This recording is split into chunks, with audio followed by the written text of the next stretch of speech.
प्रश्न है कि शादीशुदा व्यक्ति आध्यात्मिक जीवन जी सकते हैं क्या, आध्यात्मिकता ला सकते हैं?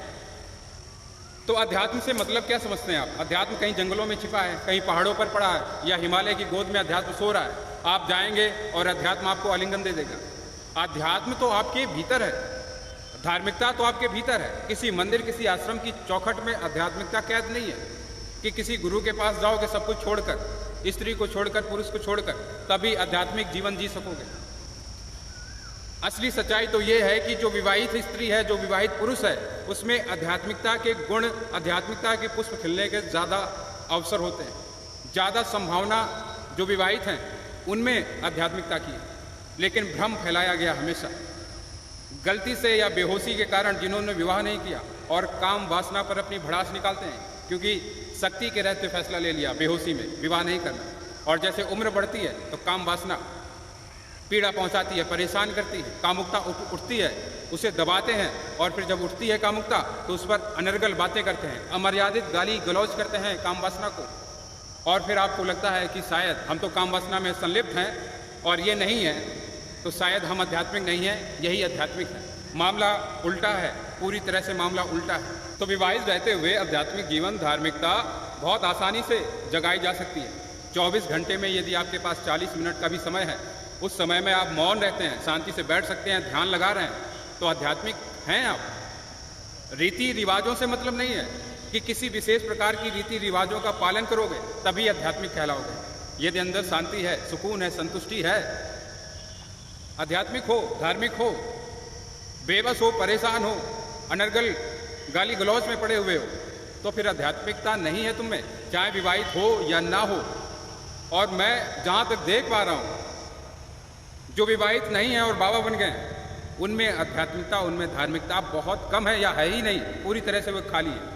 और जो विवाहित हैं, जो अपने आप को कम समझ रहे हैं, सर्वाधिक आध्यात्मिकता, सर्वाधिक धार्मिकता उन्हीं के भीतर है।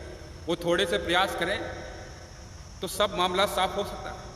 जैसे किसी तालाब में पानी भरा हो और ऊपर काई जमा हो, जिस कारण से पानी नहीं दिख पा रहा है, यही बेहोशी विवाहित पुरुषों की, विवाहित स्त्रियों की है, जो अपनी आध्यात्मिकता को एक भ्रम के कारण नहीं देख पा रहे हैं। तो मेरा व्यक्तिगत मान्यता यही है, और मैं देख भी यही पा रहा हूँ कि विवाहित पुरुष में ज़्यादा आध्यात्मिकता है, ज़्यादा धार्मिकता है, बजाय जो विवाहित नहीं है।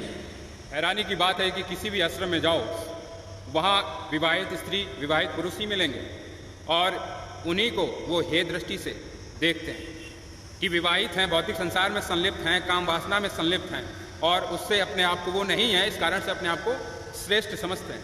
लेकिन एक बात भूल जाते हैं कि उसी विवाह से, उसी काम वासना से वो भी जन्मे, और ये भी हकीकत नहीं है कि वो भौतिकता में संलिप्त नहीं है। बाबा सर्वाधिक भौतिकता में संलिप्त हैं।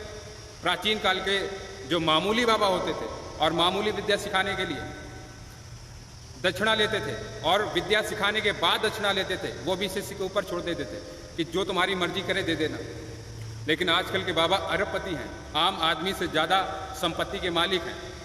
एक तरफ भगवान बुद्ध हैं जो परमात्मा है, एक तरफ प्रवचन देते हैं और दूसरी तरफ भिक्षा मांगने जाते हैं, और एक तरफ हैं संतो सम्राट भगवान रैदास, कबीर, जो अपना कार्य करते हैं और धर्म, ध्यान, अध्यात्म की दीक्षा देते हैं। और आजकल के बाबा मॉडर्न बाबा हैं, अरबपति हैं, आम आदमी से ज़्यादा संपत्ति के मालिक हैं। कोई बाबा भिक्षा नहीं मांगता है, बाकायदे वसूल करता है। धर्म को, अध्यात्म को, ध्यान को धंधा बना कर रखे हुए हैं बाबा। दक्षिण जाओ या उत्तर जाओ, 3-3 लाख रुपए ध्यान सिखाने की फीस है। आध्यात्मिक जीवन जीना चाहते हो बाबाओं के साथ में, तो मोटा पैसा होना चाहिए आपके पास में, और कोई बाबा उपलब्ध है भी नहीं। तो फिर बेहतर है कि आध्यात्मिक जीवन यदि जीना चाहते हो तो फिर अंदर की तरफ लौटो, और विवाहित रहते हुए बहुत आसानी से आध्यात्मिक, धार्मिक जीवन जिया जा सकता है। 40 मिनट 24 घंटे में से निकालो, उस समय मौन रखो, ध्यान में बैठो, शांति से बैठो, इतना ही पर्याप्त है आपके लिए।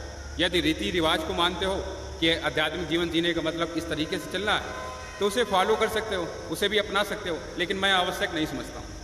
मैं इतना ही आवश्यक समझता हूँ आपकी आध्यात्मिकता के लिए कि 24 घंटे में यदि 40 मिनट भी आप मौन रह रहे हैं, ध्यान में बैठ रहे हैं, तो उतना ही आध्यात्मिक जीवन की उन्नति के लिए पर्याप्त है, आध्यात्मिक उन्नति के लिए पर्याप्त है, परमात्मा के लिए पर्याप्त है, और आवश्यकता नहीं है।